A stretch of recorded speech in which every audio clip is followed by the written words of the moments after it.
Eu vou falar para vocês sobre envelhecimento ativo.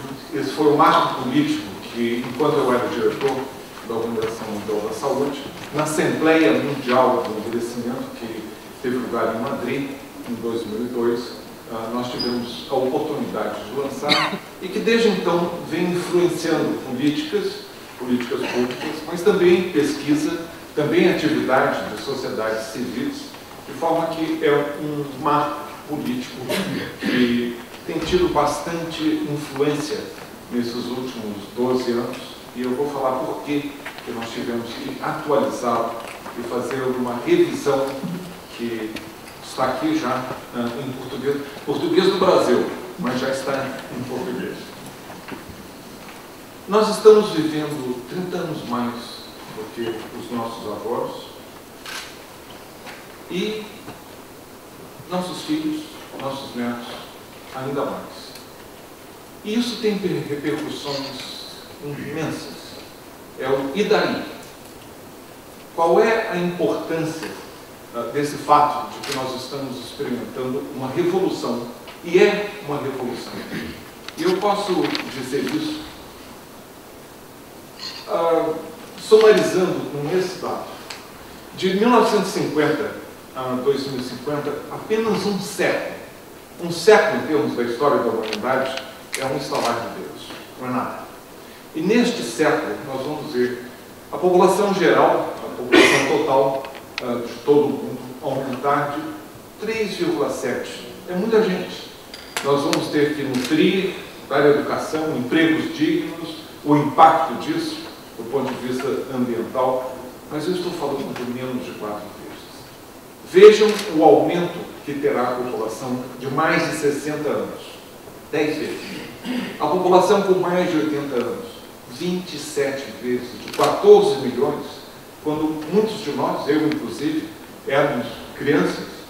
E neste século, nós vamos ver um aumento da população com necessidades especiais, com mais de 80 anos, com os riscos de doenças crônicas, não transmissíveis, aumentando em 27 vezes, de 14 milhões para quase 400 milhões.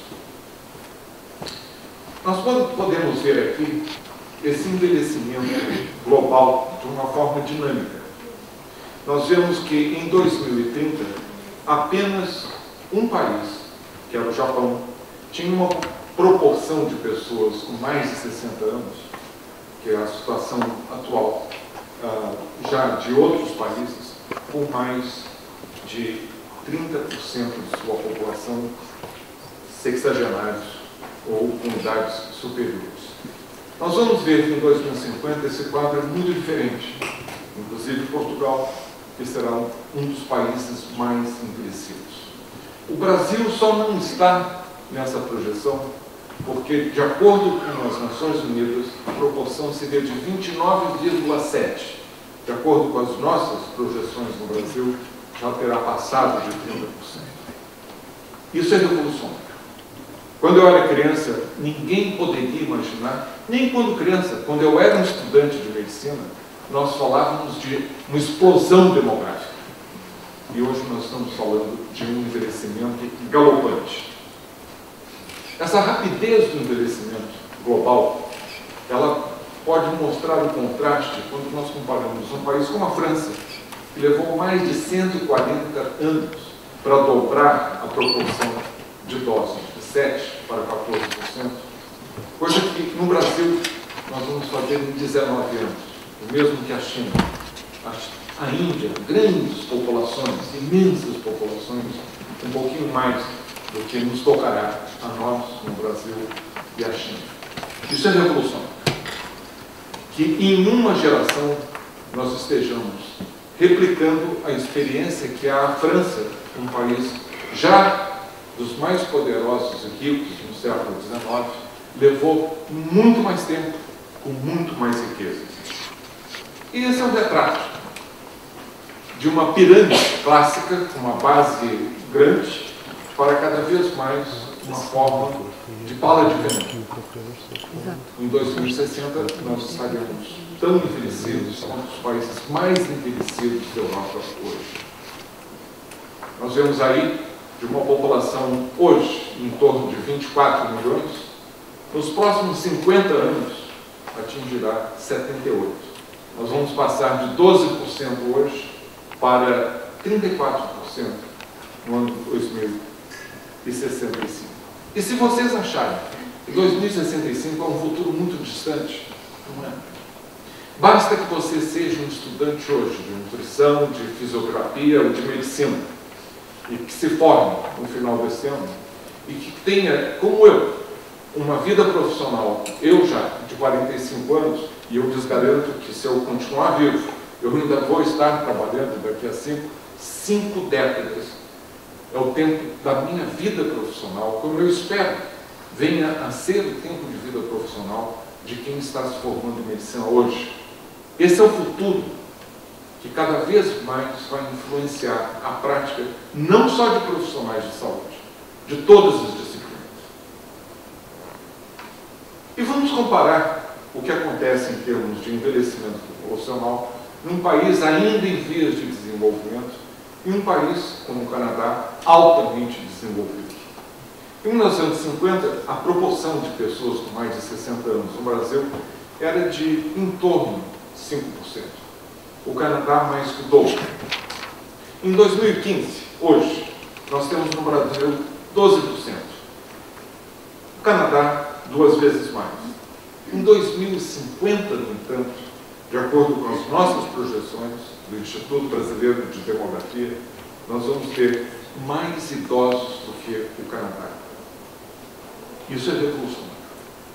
Que um país ainda em vias de desenvolvimento esteja envelhecendo de uma forma tão rápida, sem precedentes na história da humanidade.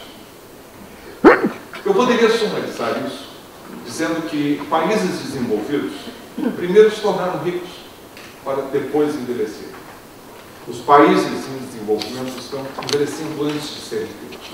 Nós ainda temos problemas de pobreza, de miséria, de desigualdade, problemas de ensino público, problemas de meio ambiente, de esgoto, de água potável, e de repente, nós estamos envelhecendo de uma forma tão rápida e revolucionária.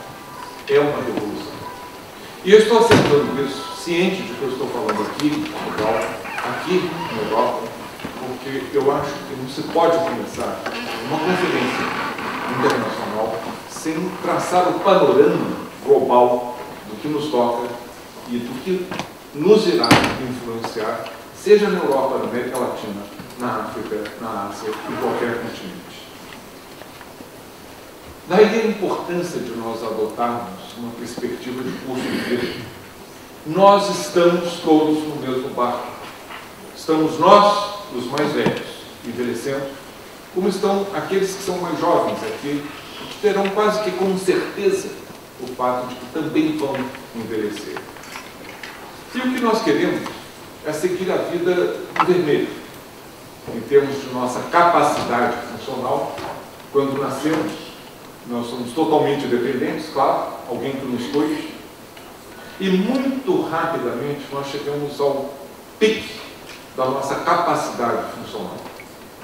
Em torno dos 25, 30 anos, nossa força muscular, a nossa rapidez, nossa capacidade ventilatória, cardiovascular, e a partir daí nós vamos começar um declínio.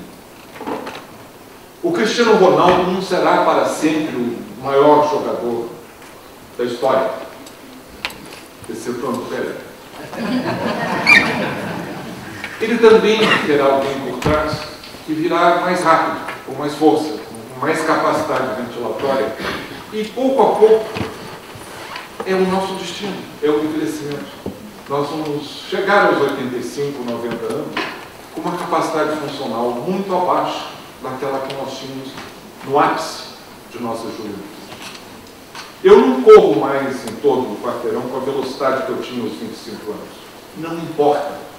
Desde que eu esteja acima da capacidade, do limiar da incapacidade, eu continuo independente, eu continuo sendo um recurso potencial para a minha sociedade, para a minha comunidade, para a minha família. O problema está naquele curso, aquele percurso, aquela trajetória em amarelo.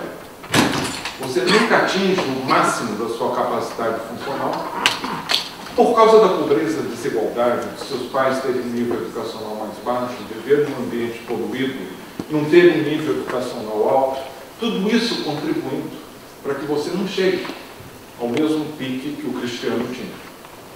E a partir daí a gente começa a cair rápido. Esses infelizes, também pelos determinantes sociais da saúde, que não tiveram aquele pique de capacidade funcional e começam a cair rápido, também porque tem uma hipertensão que poderia ter sido prevenida e não foi. E essa hipertensão que não encontra a resposta adequada dos serviços de saúde, e que vai se complicando, e o descenso é rápido, e ele está estressado, trabalha demasiado, não tem condições de descanso, de usufruir da vida, e que termina aos 60 anos tendo um acidente cerebrovascular, um derrame. E pode estar vivo 30 anos depois, abaixo do limiar de incapacidade. Não lhe interessa, nem tampouco a sociedade. E a qualidade de vida desses 30 anos, mais de vida hemiplégico, com problemas de fala e etc., não será mesmo que tem aquele que continua envelhecendo acima do limiar. Outra coisa importante é que esse limiar não é rígido. Ele não precisa ser tão alto. Se nós mexermos no meio ambiente, tanto físico, certo não mostra. Se nós baixarmos o limiar de incapacidade, nós podemos ter o mesmo problema de uma artrose no joelho, mas agora vivemos num ambiente mais adequado, em que nós vamos ter suporte, em que vamos ter um meio físico e também um meio social que nos dê o suporte para continuarmos, apesar do joelho ou artrose, a ter total independência. Depende muito do contexto onde nós envelhecemos. E outra coisa que eu gostaria de chamar a atenção é que a qualquer momento nós podemos fazer isso. Uma intervenção, suponha, aos 50 anos, aos 60, ou aos 70, você era sedentário, estava com sobrepeso, sua pressão arterial estava inadequada, estava alta, e você, através de uma intervenção individual, mas que nós podemos replicar a nível da sociedade, nós corrigirmos esse descenso, fazendo com que nós possamos continuar acima do limiar de incapacidade por mais tempo. Com a revolução da longevidade, a vida está deixando de ser uma corrida de 100 metros, que você vem com todo o gás, com toda a energia, para chegar àquele fim, aos 50, 60 anos, que era o que correspondia aos nossos pais, aos nossos avós. E cada vez mais vem sendo uma maratona. E eu não estou dizendo isso porque os Jogos Olímpicos serão na minha cidade, eu acho. Cada vez mais se torna uma maratona. E todos vocês sabem que para fazer uma maratona é necessário ter estratégias, é necessário ter suporte, é necessário que a gente saiba o que está fazendo para poder chegar ao final dessa maratona bem. E nós então perguntaríamos, a sociedade está preparada? E eu vou ilustrar a minha resposta através desse exemplo. Quando você entra no prédio onde eu trabalhei durante 13 anos, na Organização Mundial da Saúde, você sai do claro para um ambiente semi-escuro do edifício, de terra, e você se depara logo com essa escadaria imponente de mármore negro, com estrias brancas, que te confundem a visão. Você, sobretudo se tem mais de 60 anos, precisa de um determinado tempo para ver bem o que está acontecendo, parece mais um tobogã, um grande escorregador do que uma escadaria, mas você tem que baixar, você tem que descer, porque lá embaixo está a biblioteca, o restaurante, a sala do conselho, as salas de reuniões, e você toma coragem e começa a descer. Para complicar um pouco, os degraus são muito largos e são baixos, inusitado. é um prédio que foi construído em 1950, antes das normas atuais em vigor. Você não vê, pelas características desse mármore negro com estrias brancas, tampouco você pode sentir com seus pés. Mas você tem duas chances. Você pode cair para a esquerda e bater com a cabeça na praça, ou cair para a direita, onde você encontra um jardim de carne. A única coisa que mudou, e eu estive nesse prédio há pouco tempo, semanas, é que os jardins de cactos cresceram. Não foi possível, durante os meus anos todos na organização, e mais 8 desde que eu saí, convencer a direção ao colocar um corrimão no centro, uma direita, uma esquerda. Não pode. Esteticamente isso não é admissível. Mas é admissível que as pessoas possam correr o risco de levar um tombo, de ter uma fratura da cabeça, independente da idade, e que se nós colocarmos as lentes do envelhecimento para examinar essas casas, que todos utilizam, não, mas aqui não tem idoso. Tem. A diretora-geral é a única que pode se aposentar depois dos 65 anos.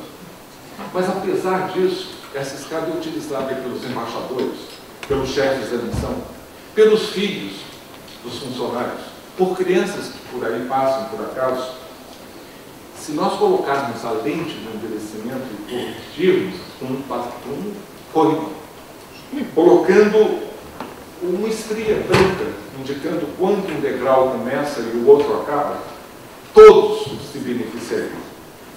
Uma sociedade que seja amiga do idoso será amiga de todos. E nós? Nós, individualmente, estamos preparados? Será que nós estamos preparados para entender que 5 décadas, dos 60 aos 110, há uma imensa heterogeneidade, uma diversidade potente, que nós, mais idosos, somos muito mais diferentes entre si do que um grupo de adolescentes. Nós tivemos muito mais décadas, experiências e eventos de vida para nos diferenciarmos. Diferenças em termos de gênero, de nível socioeconômico, de nacionalidade, de grupo de idade. Eu estou na mesma caixa que a minha mãe, que tem 98 anos. Somos idosos. De cultura, de raças, de capacidade funcional, de identidade sexual. Mas não. Nós vemos os idosos como se fossem todos homogêneos, iguais. E nós sabemos, com essa perspectiva de curso de vida, que nós precisamos acumular ao longo da vida os 4 capitais importantes para que nós possamos envelhecer bem. Primeiro, o capital vital. Eu acho que universalmente todos concordam que para envelhecer bem, primeiro vem a saúde. Saúde absolutamente capital. Mas também conhecimentos. Não só para um grupo como nós, diferenciado universitário, mas é para aquele mecânico de automóvel que até 20 anos atrás, tudo que ele precisava saber era mecânica. Hoje ele precisa saber mecânica e eletrônica. E se ele não aprendeu eletrônica, ele já perdeu o emprego aos 40 anos. Não precisa chegar aos 60. Aumentar o capital de conhecimentos depende de nós, da nossa atitude, de nós buscarmos esses conhecimentos. Mas também depende das oportunidades que a sociedade, que o poder público, que os nossos empregadores, públicos, privados ou não, estamos dando ao nosso capital humano, que sempre é o capital mais importante de qualquer setor. Também no nosso capital social, que a gente possa acumular esse capital ao longo da vida, porque quando nós mais precisarmos dele, talvez cheguemos à conclusão que dele não contamos. E uma sugestão que eu dou para todos, não só para os mais idosos, não sejam ranzinzas. Adulto ranzinza é muito chato, mas idoso ranzinza, a sociedade acaba não tolerando. Sejam como meu querido sogro, que faleceu há 2 anos, e que no final da sua longa vida, ele morreu com 104, meu filho por acaso estava visitando, meu filho mora em Londres, a enfermeira não o conhecia, ele no hospital, e há poucos dias faleceu, e a enfermeira perguntou, você, eu não conheço, quem é você? E o velhinho, frágil, mas cognitivamente intacto, respondeu, é meu neto. Ele é seu neto, doutor Gersmann, claro. Me lembra de novo, filhos, quantos o senhor tem? Por enquanto só 3. E esse bom humor que o caracterizava fazia com que ele estivesse cercado de capital social quando ele mais precisava dele. E o financeiro. O dinheiro não resolve tudo, mas ajuda muito. E nós sabemos disso. E poucos são, estou falando a nível da humanidade, globalmente, poucos são os que têm o privilégio de juntar esse dinheiro, de fazer essas economias. Estamos vivendo aqui em Portugal, como nós agora no Brasil, uma calamitosa crise financeira, econômica, moral, política, ética. E, evidentemente, poucos são aqueles que conseguem juntar o seu capital para o final da sua vida. Mas sempre fica essa mensagem. Quanto mais cedo naquele curso de vida começarmos a juntar, a acumular esses capitais, melhor. Mas nunca é tarde demais. Se você é sedentário e continua sendo aos 65, comece a fazer uma atividade física. Deixe de fumar. Faça uma dieta saudável. Procure fazer as coisas que podem dar lucro, que não serão tão grandes como se você tivesse feito as intervenções aos 15, 20, aos 30 ou aos 50 anos. Mas terá um lucro. E o que fazer para facilitar o acúmulo desses capitais? Eu, talvez de uma forma muito enviesada, não neutra absolutamente, diria que essa perspectiva do envelhecimento ativo nos ajuda muito.